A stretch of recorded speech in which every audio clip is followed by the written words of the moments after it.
I remember my grandma's favorite story was about how everything cost 2 cents when she was young. But now, everything constantly got more expensive. And it was all because of the government. These uneducated pigs didn't know how to control prices.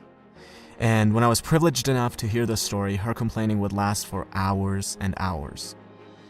And that's exactly what reactive people do. They always focus on the things that they cannot control. It's not possible that a concept like inflation would exist, and if it did, it's impossible that they wouldn't know about it. On the other hand, proactive people realize, look, even if my complaining were completely objective, it doesn't help me, so I'm going to focus on what I can control.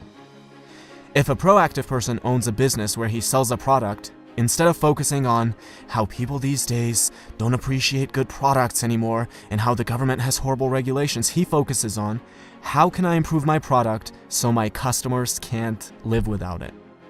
Do you realize how much responsibility, how much dedication, how much hard work comes along with asking that question?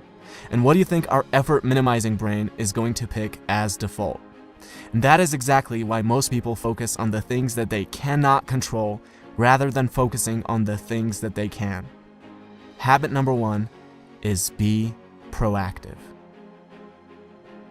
Now, imagine you're at a funeral, but this one's different from all the funerals you've ever been to. You're standing over the casket and you see yourself. What do you have to say about yourself? This is one of the most powerful questions you could ask. Are you doing the things in your life which are aligned with what you want to be able to say? Do you want to say that you are a good spouse? If that's the case, how does coming home and instantly being negative towards your spouse affect that? Do you want to be remembered as a person who added value to society? If that's the case, are you doing the things that will allow you to say that, or are you scared of failure and choose comfortable mediocrity instead? Almost every one of us will have to readjust how we live when we ask this question. Habit number 2 is begin with the end in mind. Now, if I were to ask you, what are the most important things to you? The most common answers I would get would be either your well-being or your relationships, your family, your spouse, your children. You would never ever say organizing papers or watching TV. But how many of us spend more time organizing papers and watching TV than planning our nutrition and going to the gym or cultivating a healthy family environment? There's a horrible disconnect between what we say and how we actually allocate our time. Habit number 3 is put first things first.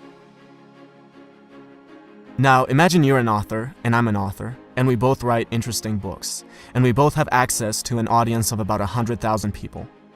I read your book and I love it, so I decide to share it with my audience, and as a result, you now have thousands of people buying your book and reading your ideas.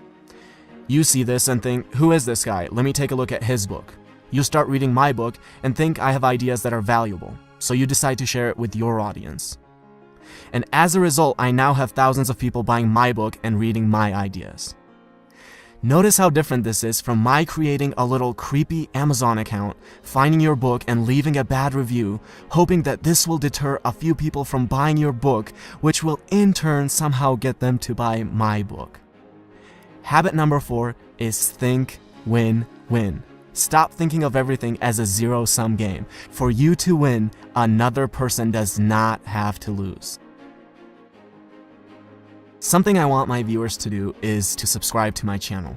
But you will never hear me say, well, I worked really hard, guys. I dedicated so many hours to this. Please subscribe. Look, who cares if I worked hard? Who cares if I've spent days creating this video? The real questions are, does it offer value to you? And why should you dedicate your time to subscribing when you could be doing anything else that you want? Habit number 5 is something that I try to use every single day with every interaction that I have and with every comment that I reply to, and it is this: seek first to understand, then to be understood. Now, imagine there are 2 people and a tree with 5 apples on it. They're both too short to reach the apples, but if one of them sits on the other's shoulders, he can reach all 5 of the apples. This is called synergy. The whole is greater than the sum of its parts. Now, I'll be the first one to admit that you can't achieve this with everyone, but you should always be looking for opportunities to create synergy. With every synergistic opportunity you create, you can gather many more apples than you otherwise would by yourself. Habit number 6 is synergize. A man has been trying to cut down a tree for hours, and after a while his neighbor can't take it anymore, goes over and says, "You know, if you sharpen the saw, you'll be able to cut it down faster." And the man replies, "But sharpening the saw is going to take time." Now, we might laugh at this story, but we do the same thing all the time. We can't find 30 minutes a day, 4 times a week, to go to the gym. Our health deteriorates to a point where we're physically incapable of being effective. We can't read a book for 15 minutes a day and mentally stimulate ourselves. No, these things take too much time. And then we have the audacity to ask for little tips and tricks on how to be effective. It's like telling your engineer, "Don't worry about the foundation, where can we get the magic bricks that will float in the air?" Habit number 7 is sharpen the saw. And these are the 7 habits of highly effective people by Stephen Covey.